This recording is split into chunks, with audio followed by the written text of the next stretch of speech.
LSI 2022, Dana Point, and this is going to be a fun one.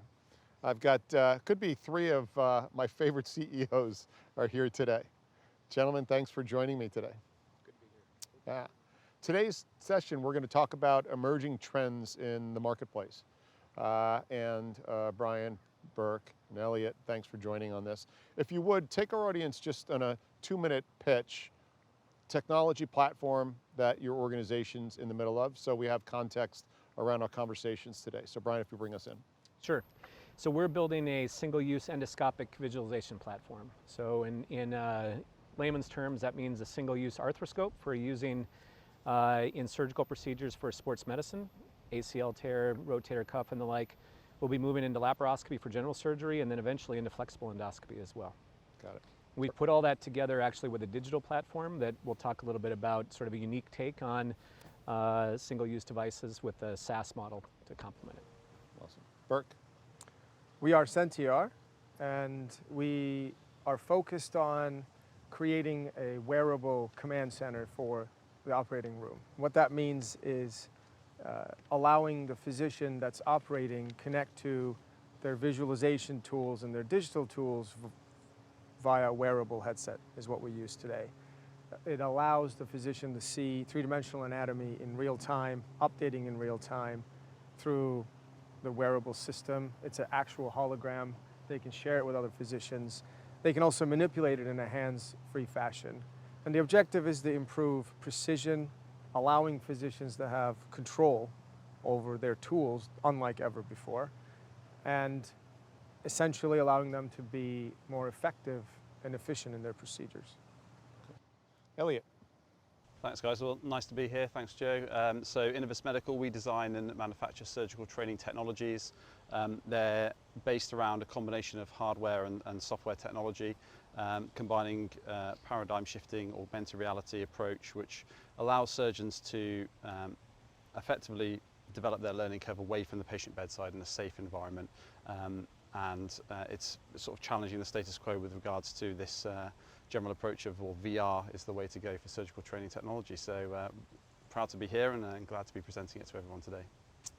So all three of you, I realized that when I was putting together my notes for this session, all three of you have two things in common, well, three things in common. One is you're disrupting a legacy model right now, very clearly, that's been entrenched in the med tech industry, and we'll come back to that in a moment. But all three of you are incorporating visualization systems and a heavy data play. And up until recently, visualization has been in straight sticks or flexible sticks for a long time. We know the Olympus, the Fujis, the Storts. And on the sort of VR AR side, there really isn't anything out in the market right now that has a high-end use with it. So what have all of you learned about visualization and data and the acceptance, adoption, and ongoing utilization with that? So Berk, coming out of the gate with your platform. Sure. So I think from starting with my personal background and then how our co-founders came together and ultimately how the visualization platform is being put out in front of our customers. So my whole career in medical devices, the time I spent in medical devices, always had some sort of a data aspect to it, from early detection, early warnings, learning systems, to testing transaortic valves. I've always looked at everything we do as data because in a valve example, it's the most out there from a data comparison because it's an actual physical thing, but it's only 3 components. You got metal, you got tissue, you got suture. What matters is the data behind it. How does it perform? How long does it last? What kind of treatment you do to it? So my world has been kind of enamored by data my whole career. And the visualization aspect really came from our co-founders. Dr. Silva and Dr. Silva, a professor and an electrophysiologist, their view was, I have 3-dimensional information and I still have to look at it on a 50-year-old technology. Yeah, it's not, cathode ray tube anymore. But it's essentially the same thing. And the ability to see something in 3D has just really become a reality. Microsoft, Magic Leap, and a slew of companies now working on their own headsets. Apple is supposed to come out with it. I don't know which system you're working with, Elliot, but there's lots of them out there, right? So the way we look at this is it's an obvious thing to do. You have 3D information. Why lose that data? It's there already. Let's contextualize it so you can see it like it's a 3D object. But I would say equally importantly for us, especially in the procedure, you need to have control over your data. Now, Elliot is a physician, our co-founder is a physician. When people are operating, what we hear a lot is they don't necessarily want to ask someone to do things for them constantly. There's already enough of that. And manipulating the data today is impossible because the only input mechanism is through a monitor or a touch screen or a mouse. But you know, one of the things I get concerned about data, and I'll go to Elliot next on this, is everybody is trying to sort of monetize data. And I'm watching them take legacy procedures and increase efficiency on something that may not very well should exist at all. Right, so you're starting to see that on the data side and the visualization side is we're taking a workflow that may have been appropriate because it was best in class at that point in time, and we're trying to make it better. Maybe we should just put a bullet in the head of current workflow and rethink how that works. So Elliot, again, you're using visualization, you're using data, but you're also reimagining training. Yeah, I love this, and points from you there, Joe and Berk as well, which is we actually don't use headsets. Because surgeons, so I'm a clinician by background, my colleagues don't stand in theatre wearing headsets. And so when we're training them, we shouldn't ask them to wear headsets in our opinion. And so actually our approach to visualization and data collection is, let's make this as realistic as we possibly can in a simulated environment so that it translates best into the clinical environment. So the approach we take, as we say, is it's a platform agnostic setup that we use. We don't require people to wear headsets. But to your point, Joe, which is when we're talking about data collection, let's not just collect data for the sake of collecting data. It's the same as let's not just create technology for the sake of creating a cool technology and putting it on someone's headset and going, this is really fancy, we can market the hell out of this. But when we put it in a surgeon's hands, they're just going to get frustrated by this. And so we take that exact same approach. So the data point, which I think is really, really important, is when we're collecting data, we should be sucking data into the learning continuum from our perspective, because obviously that's what we do from a learning and training standpoint, and saying, how is this actually going to change your practice and improve that practice for the best interest of the patient? So the way we collect data, we use computer vision algorithms that track instruments in a 3D environment. So we're pulling off really rich data to say to a surgeon, when you are practicing this lap chole or this lap hysterectomy, this is how far you've moved your instruments, this is the amount of time you spent moving the instruments, and this is the amount of time you spent off the screen, for example. And we then lay that over a video feed. So you can not only look at the objective data, but you can look at the subjective data and say, well, actually, yeah, I've noticed that 50% of the time my left hand isn't even on the screen, and I'm looking at that on a video now, and I'm going to use that as feedback. And now when I next go and do that procedure, I'm going to change that. And that's, for us, the really important part of data, and that's where it has real value, because it's the thing that translates into better patient care and better performance all around. So, Joe, kudos to you. It's an interesting compare and contrast, right, in the different models, visualization, 3D imaging. So, though the evolution of the digital OR, if you will, or the digitization of surgery is really a fascinating frontier, certainly. You can imagine yourself driving down the freeway and having, you know, your digital map, right? You might have 3D kind of, you know, heads-up display and all that, and lo and behold, you discover you're in a '57 Chevy. And you say, well, all this stuff is great, and of course we want to collect the data of what's going on with this vehicle, but at the end of the day, you've got a device that basically is the same device that you've had since the 1950s and that type of technology. So that's where we fit in this spectrum here of this conversation. So what we're doing is basically developing a digital scope. There are a number of ways you can sort of look at it. On the one hand, it's single use in terms of improving the workflow and changing some of the dynamics around that. But the really exciting thing from a future technology perspective is you now have what we call a future-proofed instrument that each time you use that single-use device in the OR, it's the latest and greatest state of the art. So we're able to do a lot of things with the manipulation of the image with software, similar types of technologies that are being talked about here, but then also have a roadmap where we can integrate those into the future, both into the software platform for the device itself, but then also, as I mentioned, do those sorts of things through cloud connections as well.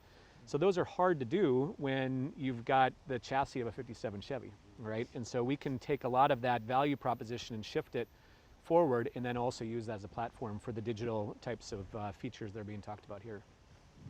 As you're chatting about that, and Elliot chats about it, so I want a couple percentage points on this. Can we take your software algorithm, put it onto pristine platform, and real time in the middle of the game, not the simulation of the game, can we get lessons to the clinicians who are using his platform, using your algorithm, and I'm getting a 2-for-1 there? The ever enterprising Joint Joe Mullings, venture. right? Yeah, yeah. We knew So- there was. TM, so yeah. where Where is- is, TM this? usually my IP attorney's here. Yeah, I'm not sure right, we got the right. pens to Put a sign tech it. disclosure out. Verbal TM. But It more counts. and more of this plug and play, I mean, I'm a little serious, but you know, more and more in this plug and play, when we have these open architecture systems, why not? Why should we divide training 100%? Why should we not have it integrated into, because look, I taught combatives for a really long time to special operators, high-end operators. And the way you practice, the way you perform in practice is different when you have live ammo in a gun, right? And the way you practice in a fixed, no consequence setting versus real time. So I think these open architectures for all three of us, and actually everybody here at the conference, more and more of those conversations will take place. Well, I think you put your finger right on it. More and more at this conference, right? This is the Emerging Technology Conference, and I think I would be shocked if we could come up with more than a handful of instances of companies whose strategy is to have a closed architecture, right? We see certainly that that's the most logical strategic place to put. So, sure, are we going to find opportunities for, you know, for synergies? Of course, right? Which is very different than the competition that we're addressing in the marketplace. The incumbents who for decades have been looking at how to constrict and close their architectures for, you know, obviously logical, different strategic purposes. So, you know, that's one of the fun things about these types of events is you can sit serendipitously or intentionally together with some provocative folks and say, huh, wow, and it gets the synapses firing. Then the board members pull you back in and say, focus, focus, focus, young man, right? We all know that drill. Wow. But there is a whole world of exciting stuff, and that notion of sort of interoperability and open architecture is what enables that. It's a common view.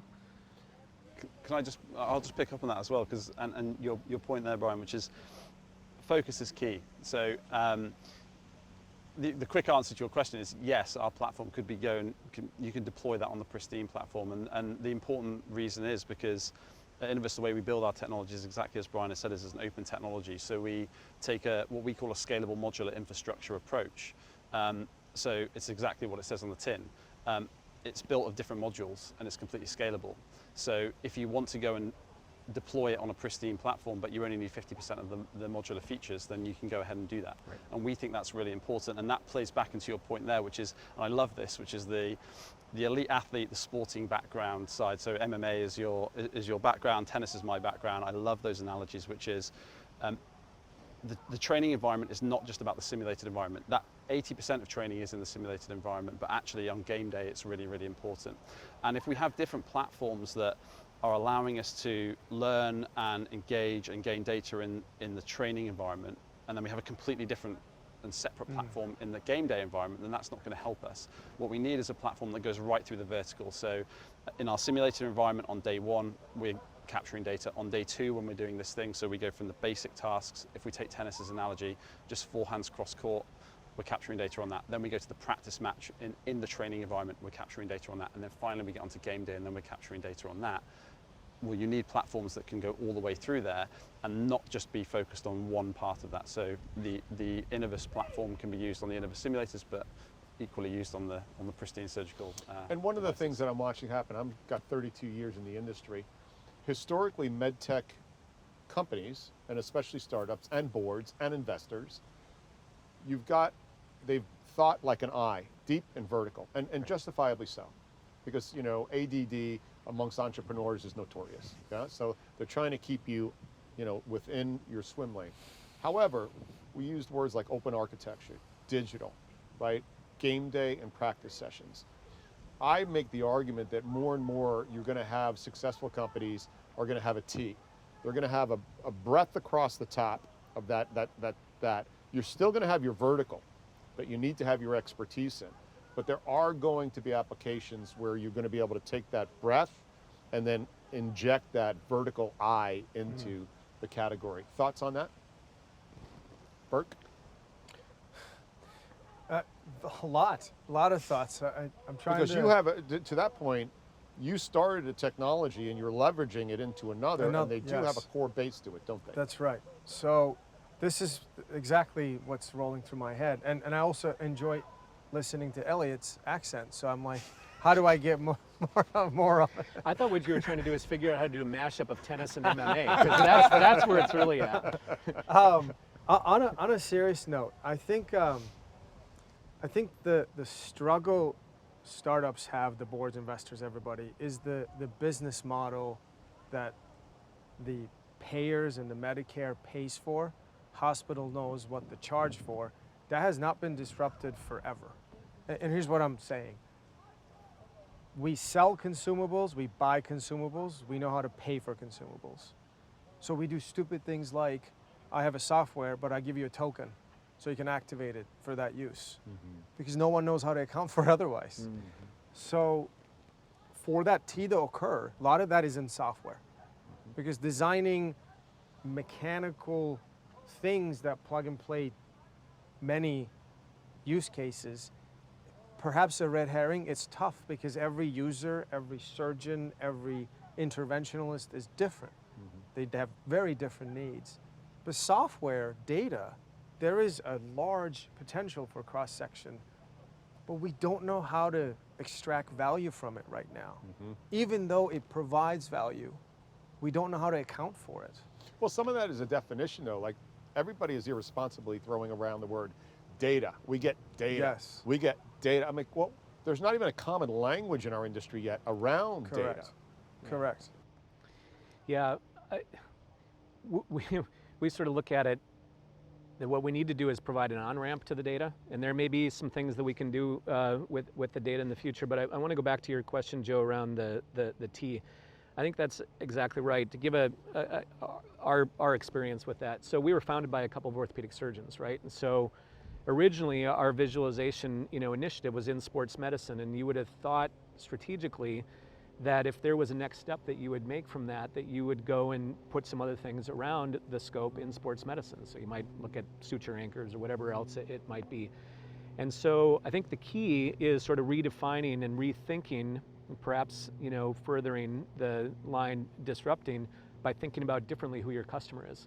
So it may not be the orthopedic surgeon, it might actually be the ambulatory surgery center. You might think the same way, right? It's more about, is it actually the doctor who's looking to be trained, or is it the facility that's responsible for the training, right? And so for us, what we said is, actually our customer is the facility. So we look for call point consistency in a way that we can think about bringing what we're best in class, we think, in doing, which is single-use visualization, and say, well, okay, what verticals can we bring that extend that? So there's the extension part of your T.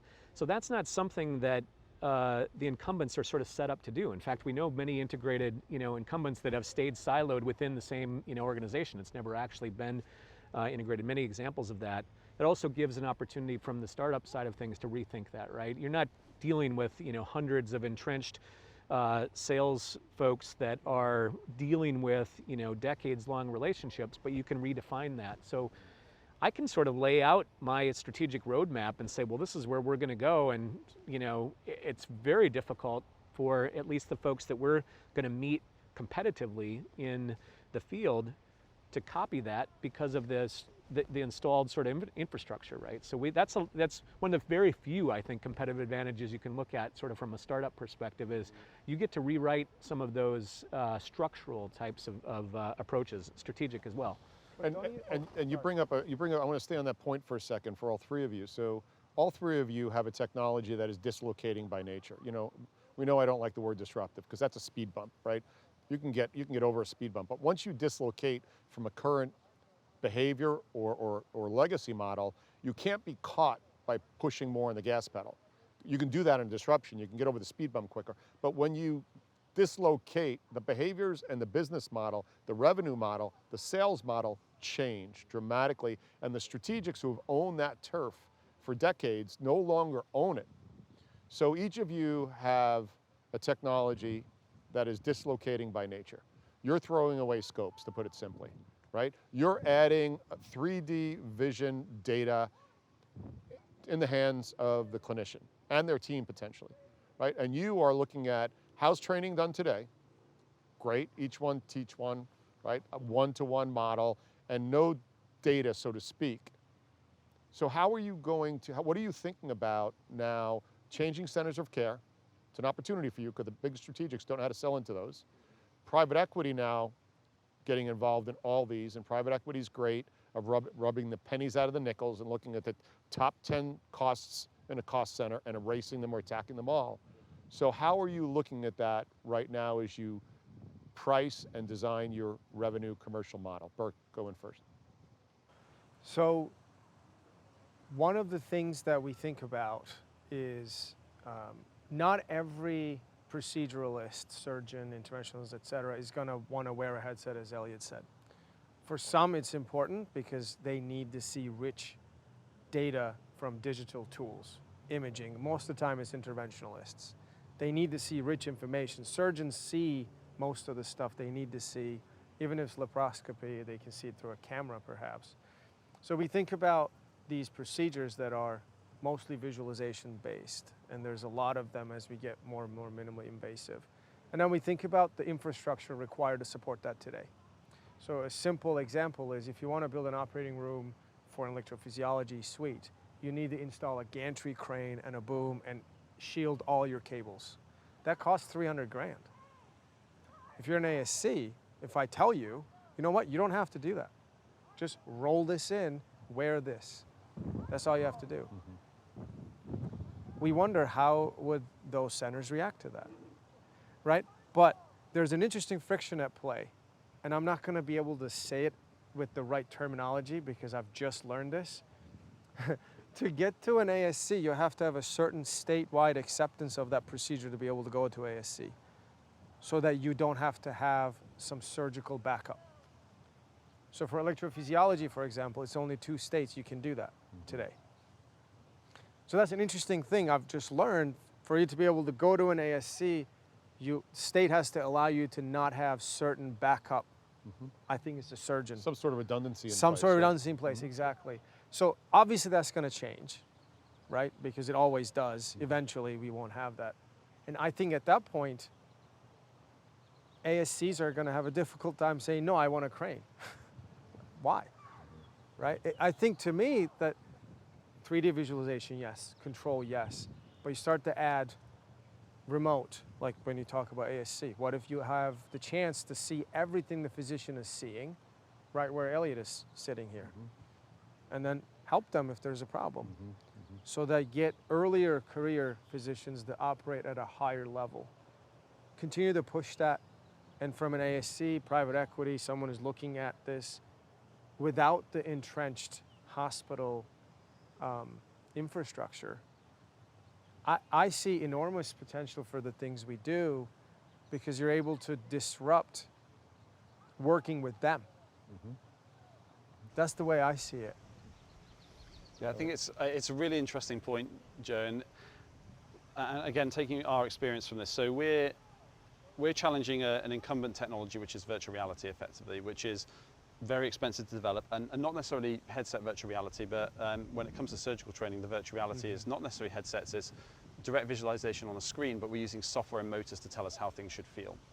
Very expensive to develop, very expensive to deploy. And going to the point of, well, how do we challenge that status quo? It's saying, well, actually, here are our values.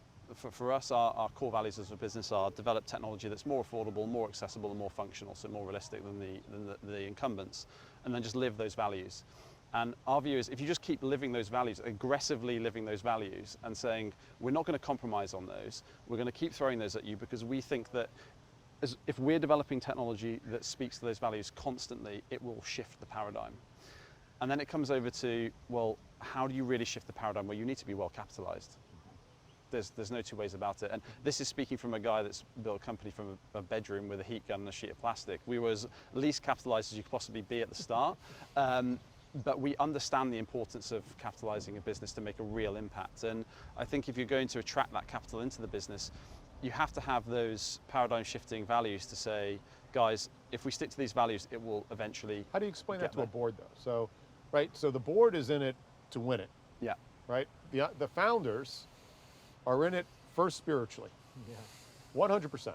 Like, don't talk dogma to me as a board member. Yeah. Because what I'm putting on the table is so different than the current standard of care or current standard of business. Just if we stay the path, we'll be fine. So how do you get that around the board? Here's the way we've done it.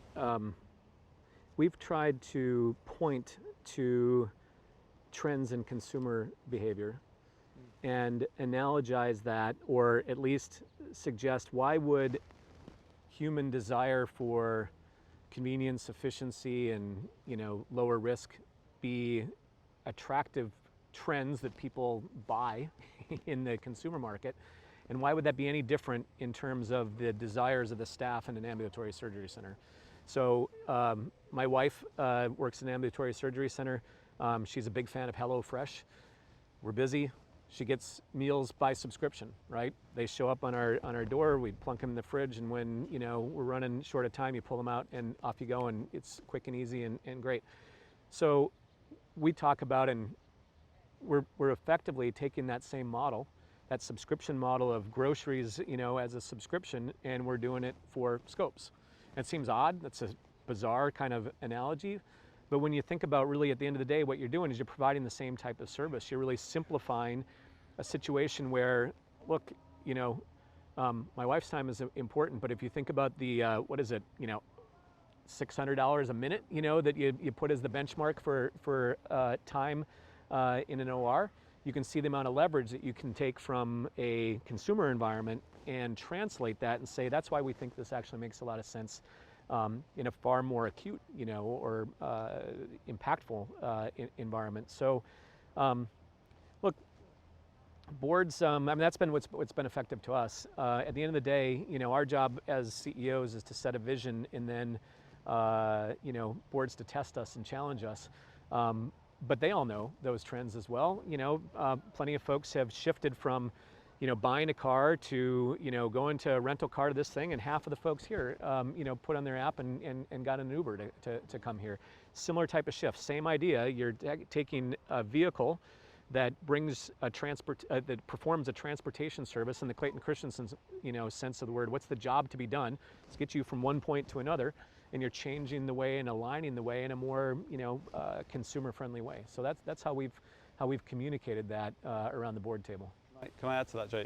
I think, I know you guys do this, and I know you guys do this, and I like to think that we do this, which is, if you take a problem-first approach. So let's take this problem to everything you've just said, literally everything. I'm just echoing what you've just said, Bryan. Basically, I'm just leaning on your expertise With here. a better accent. With a better thank you. accent, yes. But you've got this problem. Let's go and find the technology and then fit it to that. Not, this is a really cool technology, let's just find an application for it and try and sell loads of it because it's cool and we can market it really well.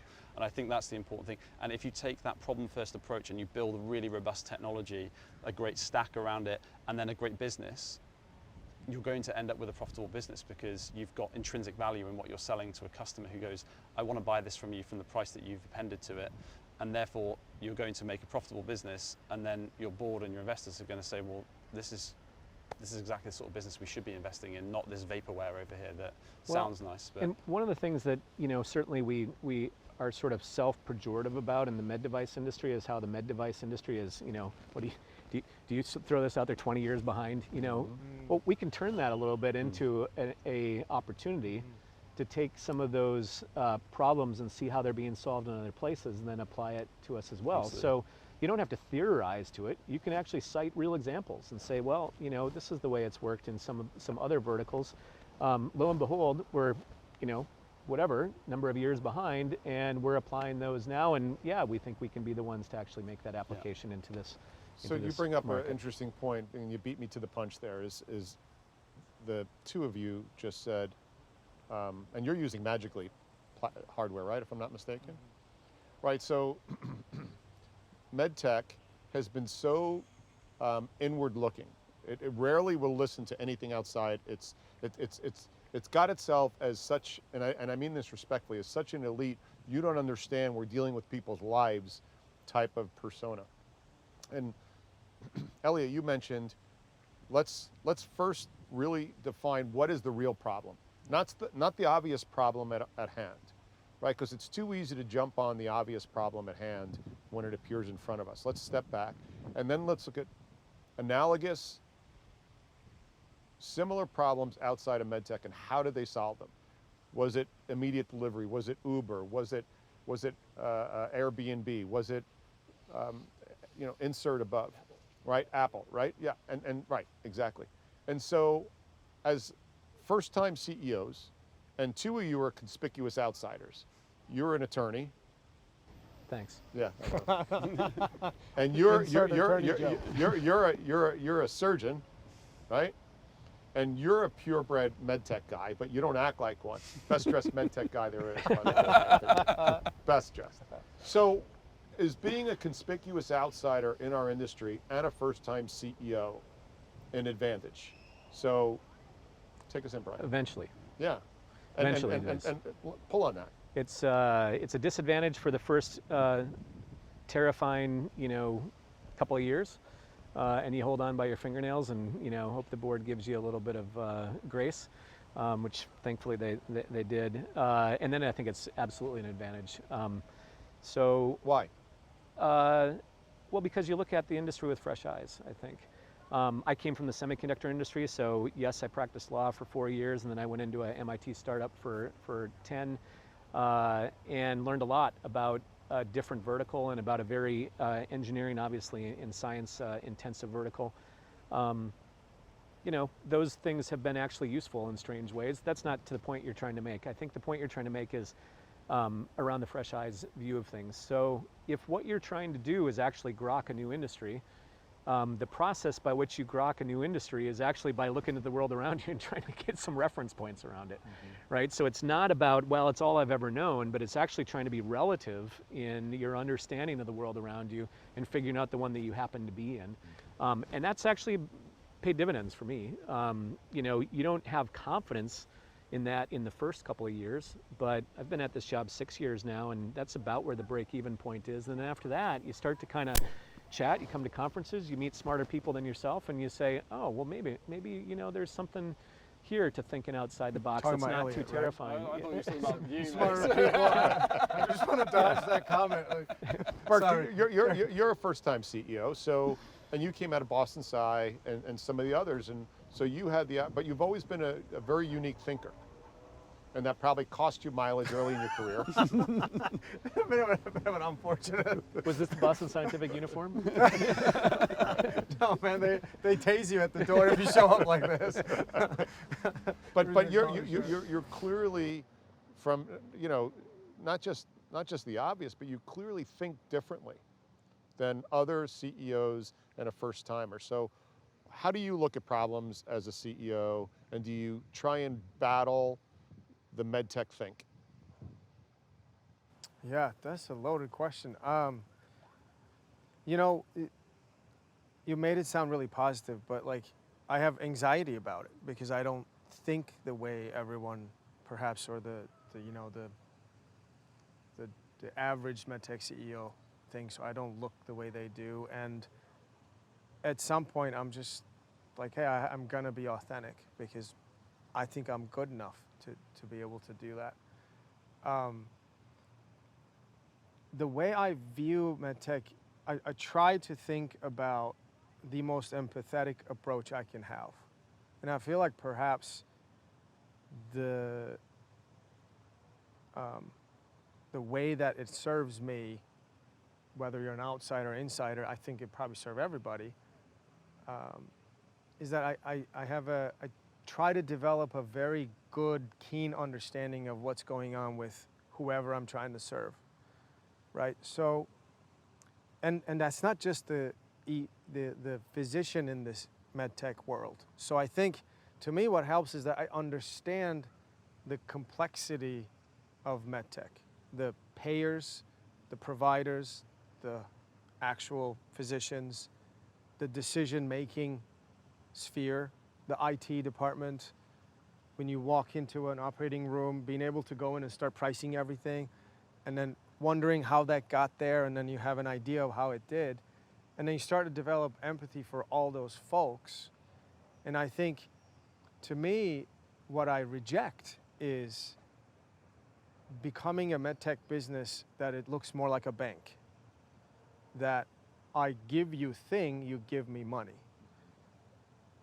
And that's a tough barrier to break, because, you know, we talked about problems a lot. Just because I solved a clinical problem or a physician problem or a hospital problem, that doesn't mean I didn't create one for an entrenched, massive, multi-billion-dollar juggernaut. And yes, they do care about the patients, but they also have to make money. And I think that's where I pull myself out. I just struggle with that mentality. I always feel like if you generate value, you will make money. It matters you were a threat to, though, because when the big boys are on the block and the big girls are on the block, meaning the strategics, and you were a clear and present threat to them, they will either price you out of the market, they will either block your technology from becoming accretive to their platforms as well. It's an inconvenience for them, Yeah. right? So what really helps with that is customers actually saying, nah, I need this.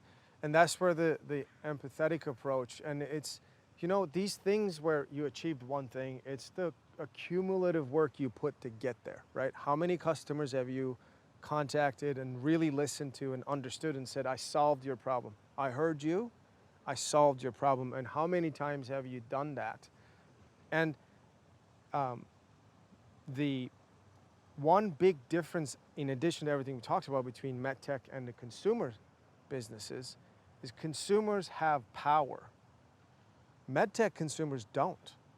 The buying center is so complicated, and forget the patients. Patients don't even know what's really happening, right? Like if they knew, we often joke, if they knew the stuff we become aware of, they would be afraid to go get a procedure done because it's an asymmetric buying center.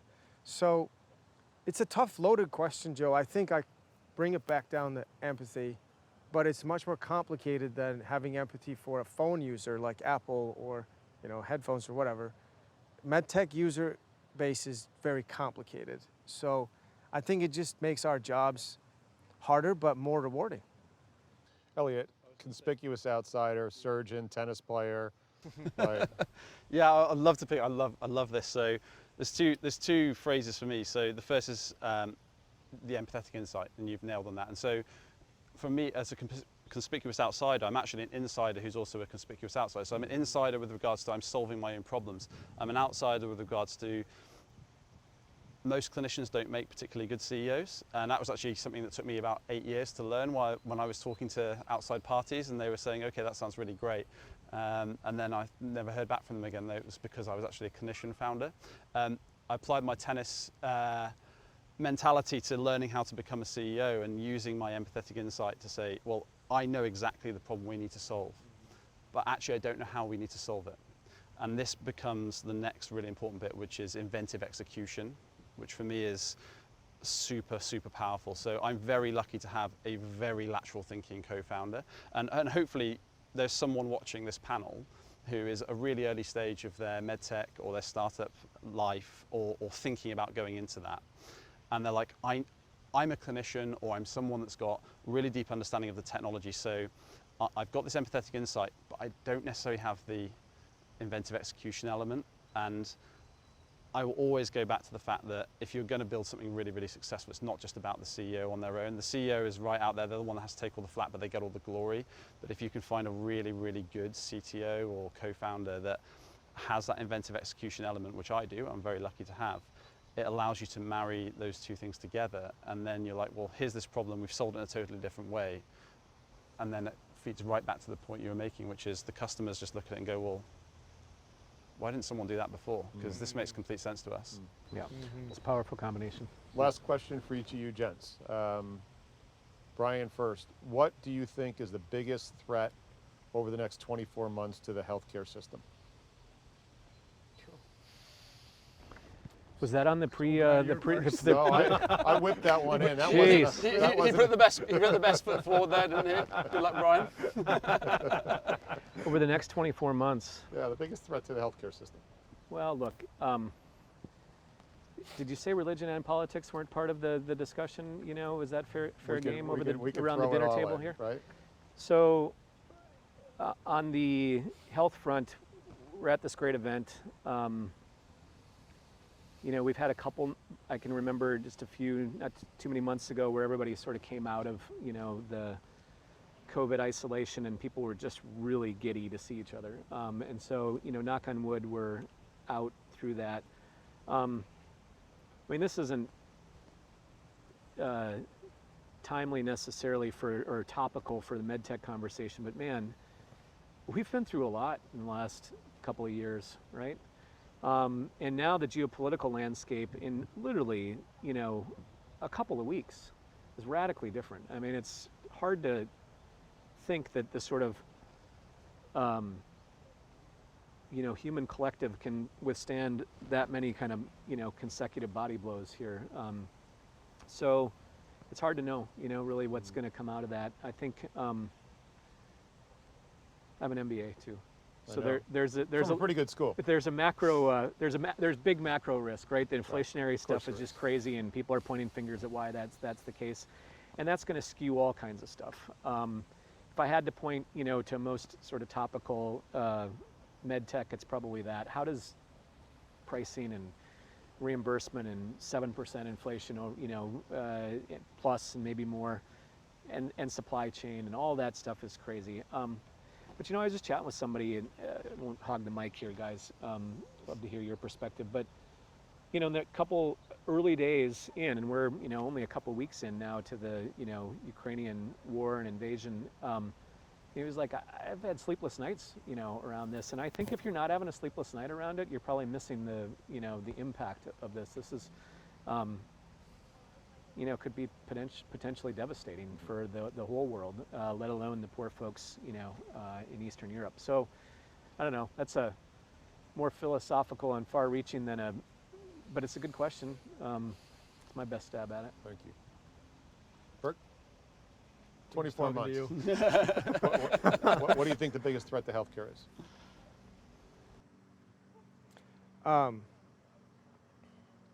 I think, so I view a couple trends that have happened and didn't really result in the positive outcomes, or perhaps we're not patient enough. But the SPAC thing happened in medtech. Several companies went IPO earlier than what's typical in certainly in medtech. And the results aren't great. And then you add on top of that, hospitals are under more and more cost pressure. They've accumulated all this unperformed procedure, elective debt. And I'm just wondering how rational, we're not rational anyway when we make decisions in general, right? I'm just wondering how rational we're gonna be. And the threat I see in the next 24 months until we can kind of get through and we forget, right? We forget the pain of the perhaps some of the SPACs and the early IPOs, and then get back to no, we need to continue to innovate. That's how we're going to bring the cost down, not by squeezing the nurses or, you know, not accepting patients, sending them to other places because they're less profitable for us. This is the kind of thing that's happening now. I'm worried about that because to me, the way to solve that is innovation, and we should really be turning to how do we innovate through this? How do we get younger practitioners to do more stuff? Maybe expand to more physician extenders, right? How do we get people involved in the practice more? But instead, we're alienating them. Like every healthcare provider is stressed out of their mind. And there seems to be some conflict brewing as well between the C-suite and everybody else. So I worry that there's going to be some pressure on innovation because we're going to go back to And funding control and innovation. cost. Yes, And funding, as a yeah. result. So you get a more volatile environment. Capital tends to constrict at Right. a time when we need to be leaning That's into it. exactly Yeah. Yeah. because we've taken so much of tech debt, if you will, and then we said, like this, let's invest, but that they didn't all pan out, and maybe they're going to, but they just haven't, and the public markets expect immediacy, right? So I don't know. We'll see how it pans out, but that's what I feel like is the threat. Elliot? I'm just going to end up echoing my esteemed co-panelists here. So thank you guys for fueling me with that. But I think that the question is, what's the biggest threat of the next 24 months to the medtech industry? And actually, I think the biggest threat is what the last 24 months has brought. And effectively, the last 24 months has trained the general public to have immediacy and digital access to everything. So pre-COVID, actually, the general public weren't really that well trained to access things through tele-platforms or digital mediums. And I think the threat now really leads into what both of the guys have been saying here, which is, well, actually now the general public are expecting that. And so can we as a medtech industry innovate at the right pace? And the right pace is not just necessarily quickly, the right pace is innovate to the right standard and deliver things when they're finished to the right level. And then can we capitalize things correctly? So can we bring the right capital in at the right time and allow us to deliver the solutions which answer the now current demands and expectations that have actually been driven by the last 24 months? And I think that's hopefully a summary of effectively what you guys have said. Awesome. It's Very- actually I- nothing it's new for me. additive. It's additive, yeah, hadn't for thought about sure. that. I hadn't The thought about bar's that been either. raised, and Yeah. now you got to execute to that. You Yeah. actually have to deliver more and more through those channels that we're establishing now. I mean, I got irritated the other day because I wanted my test results on the app, Yeah. like immediately. We're all guilty of it. Where are my test results? So I think as I take us out, here's what I hear is financing, we're worried about that, especially with the geopolitical issues going on right now.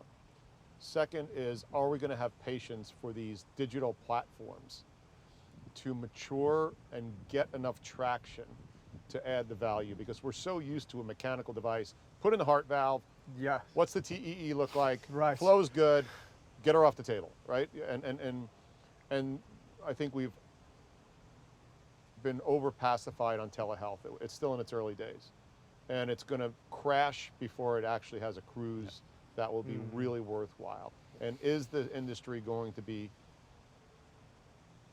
calm enough to let it declare itself? Yeah. And then finally, the strategics. The strategics have a stranglehold on the industry and they suffocate innovation. I said that. They suffocate, because I don't need to be bought by one of them. Each of these guys do. So Maybe you can buy us all, Joe. Then we can also see it.